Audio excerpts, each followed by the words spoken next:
रात गहरी थी। मैं बरामदे में लेटी थी। मेरे पास सिर्फ वही थी और घर के बाकी लोग गहरी नींद में डूबे थे।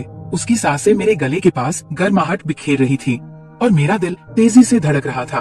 उसकी उंगलियां मेरी पीठ पर धीरे धीरे नीचे की ओर बढ़ रही थी, जैसे कोई नाजुक लहर। मैं जानती थी कि ये सब गलत है, लेकिन मेरे भीतर का तूफान इसे रोकने की इजाजत नहीं दे रहा था। मासी, उसने धीमी फुसफुसाती आवाज में कहा। मैंने आंखें बंद रखी, चुप रही। उस पल मैं कोई मासी नहीं थी, मैं बस एक औरत थी जो उस स्पर्श की गहराई में डूब रही थी। ये कहानी उस रात की है जिसने मुझे हमेशा के लिए बदल कर रख दिया। मेरा नाम रिमा है, उम्र 35 साल। मैं एक विज्ञापन एजेंसी में काम करती हूँ। मेरे पति की मृत्यु को 3 साल हो गए कैंसर की वजह से। मेरे कोई बच्चे नहीं हैं। मेरे पास बस ये खालीपन है और एक छोटा सा फ्लैट जहाँ मैं अकेली रहती हूँ। मेरा जीवन ऐसा ही है। सुबह उठती हूँ, ऑफिस जाती हूँ, शाम को लौटकर टीवी देखती हूँ, रात को सो जाती हूँ। हफ्ता के अंत में कभी कभी दादा के घर जाती हूँ। दादा, दादी और उनका बेटा मानव। मानव मेरा भतीजा है, अभी 20 साल का हुआ है, कॉलेज में पढ़ता है, लंबा चौड़ा और उसकी आंखें बड़ी बड़ी है। बचपन में मैंने उसे गोद में खिलाया, चांद की कहानियां सुनाई। अब देखती हूँ वह एक पुरुष बन गया है। क्या इंसान अजीब नहीं है जिसे मैंने अपने बच्चे की तरह पाला। आज उसे देखकर कुछ और ही महसूस करती हूँ। क्या ये सामान्य है? मैं नहीं जानती, नहीं जानना चाहती हूँ।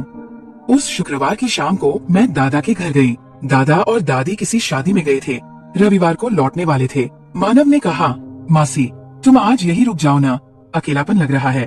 मैंने हंसकर कहा, तू तो अब बड़ा हो गया है, मेरे साथ वक्त क्यों बिताना चाहता है?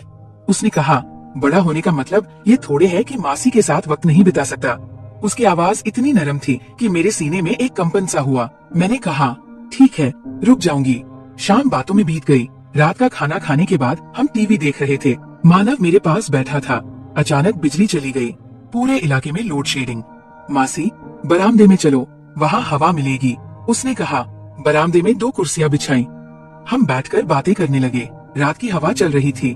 मानव मेरे पास वाली कुर्सी पर था। अचानक मेरी नजर उसके गले पर गई। उसका कंठ इतना साफ दिख रहा था। मैंने जल्दी से नजरें फेर ली। मासी, क्या तुम्हें कभी अकेलापन नहीं लगता?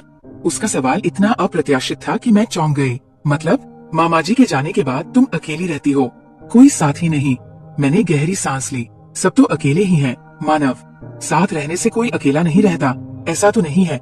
वो रुका, फिर बोला, तुम इतनी सुंदर हो मासी, तुम्हारी जिंदगी फिर से शुरू हो सकती है। उसकी बातें मेरे मन में गहरे उतर गई। सुंदर? कितने समय बाद किसी ने मुझे सुंदर कहा था। पति के जाने के बाद मैं खुद को एक बेजान इंसान समझने लगी थी। आज मानव के मुंह से ये शब्द सुनकर लगा जैसे मैं फिर से जीवित हो गई हूँ। अगले दिन सुबह देर से नींद खुली। मानव कहीं गया था। टेबल पर एक चिट छोड़ गया था।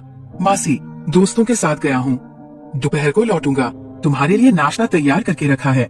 मैं मुस्कुराई। कितना बड़ा हो गया है वो, कितना ख्याल रखता है। दोपहर में मानव लौटा, साथ में सामान लाया। आज मैं खाना बनाऊंगा। मासी, तुम आराम करो। क्या बनाएगा? बिरयानी, तुम्हारी पसंदीदा। मैं हैरान थी, उसे कैसे पता कि मुझे बिरयानी पसंद है? मैंने तो कभी बताया नहीं। मैंने देखा जब तुम यहाँ आती थी और बिरयानी होती थी, तुम ज्यादा खाती थी। उसका इतना ख्याल रखना। मेरा गला सूख गया। शाम को रसोई में मानव काम कर रहा था। मैं चाय बनाने गई। उसके पास खड़े होते ही वो अचानक फिसल गया। मैंने उसे जल्दी से पकड़ लिया। एक पल के लिए हम बहुत करीब थे। उसकी सांसें मेरे चेहरे पर लगी। मैंने जल्दी से उसे छोड़ दिया, संभल कर। मानव, थैंक यू मासी, उसने कहा। लेकिन उसकी आंखों में कुछ था, जैसे वह मेरी आंखों में कुछ ढूंढ रहा हो। रात को खाने की मेज पर बिरयानी शानदार थी। वाह, तू तो शेफ बन गया है, सिर्फ तुम्हारे लिए सीखा। मासी, क्यों? क्योंकि तुम अकेली रहती हो, कोई तुम्हारा ख्याल नहीं रखता। मुझे लगता है तुम बहुत ख्याल रखने की हकदार हो। मेरी आंखों में आंसू आ गए। इतने सालों बाद कोई मेरे ख्याल की बात कर रहा था, और वह मेरा भतीजा था। रात को टीवी देख रहे थे। मानव मेरे पास सोफे पर बैठा था। एक फिल्म चल रही थी। अचानक एक रोमांटिक सीन आया। हीरो हीरोइन चुंबन कर रहे थे। मैं असहज हो गई, चैनल बदलने लगी, लेकिन मानव ने मेरा हाथ पकड़ लिया। मासी, क्या तुम्हें कभी ऐसा महसूस होता है? कैसा? प्यार, मोहब्बत। मैं हक्का बक्का रह गई। मानव, तू क्या बोल रहा है? मैं कह रहा हूँ, क्या तुम्हें कभी ऐसा लगता है कि तुम किसी को चाहती हो, कोई तुम्हें प्यार करे, तुम्हारा ख्याल रखे? मेरे पास शब्द नहीं थे। हाँ, मैं चाहती हूँ, हर दिन चाहती हूँ, लेकिन कैसे कहूँ? मैंने फुसफुसाकर कहा, हाँ चाहती हूँ। तो फिर तुम अकेली क्यों रहती हो? क्योंकि हर कोई मुझे चाहेगा, ये जरूरी तो नहीं। मानव ने मेरा हाथ नहीं छोड़ा। तुम गलत कह रही हो मासी, तुम बहुत सुंदर हो, बहुत आकर्षक। मैंने उसकी ओर देखा। उसकी आंखों में ऐसी तीव्रता थी कि मेरी सांसें रुक गईं। रात को बिस्तर पर लेटकर भी नींद नहीं आई। मानव की बातें बार बार याद आ रही थी। उसने मुझे सुंदर कहा, आकर्षक कहा, लेकिन क्या ये सामान्य है? एक भतीजे का अपनी मासी की तारीफ करना? क्या मैं गलत सोच रही हूँ, या सचमुच मानव के व्यवहार में कुछ असामान्य है? मुझे खुद पर शर्मिंदगी महसूस हो रही थी। जिस लड़के को मैंने गोद में पाला, उसके बारे में ऐसा सोचना क्या पाप नहीं है? लेकिन मेरे शरीर में जो अनुभूति हो रही थी, उसे मैं नकार नहीं सकती थी। मानव के स्पर्श, उसकी बातों, उसकी नजरों में मुझे एक अजीब सी सहरन महसूस हो रही थी। क्या मैं बहुत अकेली हो गई हूँ? इतनी अकेली कि अपने भतीजे में भी प्रेमी ढूंढ रही हूँ। भोर में मैं बरामदे में गई हवा लेने। मानव भी वहाँ था। नींद नहीं आ रही मासी? नहीं। तुझे भी नहीं आ रही? नहीं। वो रुका, फिर बोला, मासी मैं तुमसे बात करना चाहता हूँ। बोल, मैं तुम्हें बहुत पसंद करता हूँ। मेरा दिल धड़क उठा। मतलब जब तुम यहाँ आती हो मुझे बहुत अच्छा लगता है, जब तुम नहीं होती मुझे खाली खाली लगता है। मानव, मैं तेरी मासी हूँ, मुझे पता है, लेकिन जब मैं तुम्हें देखता हूँ मुझे मासी नहीं लगती। मुझे लगता है तुम एक सुंदर औरत हो। मैं ठिठक गई। वो क्या कह रहा है? क्या ये संभव है? मानव, तू समझ रहा है ना? तू क्या बोल रहा है? हाँ, समझ रहा हूँ।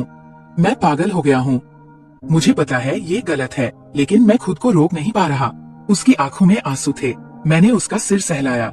मानव, तू क्या बोल रहा है? मासी, मैं तुमसे प्यार करता हूँ। ये सुनकर मेरी दुनिया उलट गई। मुझे नहीं पता था कि क्या करूँ, क्या कहूँ। मानव, मैं जानती हूँ तू मुझे डांटेगी, लेकिन मैं झूठ नहीं बोल सकता। मैं तुमसे प्यार करता हूँ। मैं कांप रही थी। ये सच नहीं हो सकता, लेकिन उसकी आंखों को देखकर समझ आया कि वो झूठ नहीं बोल रहा। मानव, तू समझ रहा है ना? तू क्या कह रहा है? हाँ, समझ रहा हूँ। मैं तुमसे पति पत्नी की तरह प्यार करता हूँ। मेरे पैरों तले जमीन खिसक गई। मैं कुर्सी पर बैठ गई। मानव, ये संभव नहीं। मैं तेरी मासी हूँ। लेकिन मासी, क्या तुम मुझे जरा भी पसंद नहीं करती? मतलब एक पुरुष के रूप में? मुझे क्या जवाब देना था? सच तो ये है कि मैं भी उसे एक पुरुष के रूप में देखने लगी थी। उसके स्पर्श से मेरा शरीर कांप उठता था। मानव, ऐसी बातें मत कर। मासी, मैं जानता हूँ तुम अकेली हो। तुम चाहती हो कि कोई तुम्हें प्यार करे। मैं तुम्हारा ख्याल रख सकता हूँ, तुमसे प्यार कर सकता हूँ, लेकिन मैं तेरी मासी हूँ। मानव, तो क्या हुआ?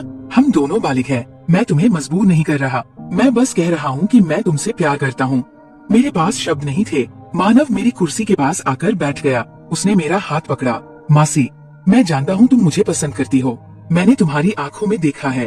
उसकी बातें मेरे दिल में गूंज रही थी। हाँ, मैं अकेली हूँ। हाँ, मैं चाहती हूँ कि कोई मुझे प्यार करे, लेकिन क्या वो मेरा भतीजा हो सकता है? मासी, मैं तुम्हारे पास लेट सकता हूँ? मैं चौंक गई। क्या मैं तुम्हारे पास लेट सकता हूँ? बस लेटूंगा, कुछ नहीं करूंगा। मुझे लगा मैं सपना देख रही हूँ। मानव, तू पागल हो गया है। हाँ, तुम्हारे लिए पागल हो गया हूँ। वह और करीब आया।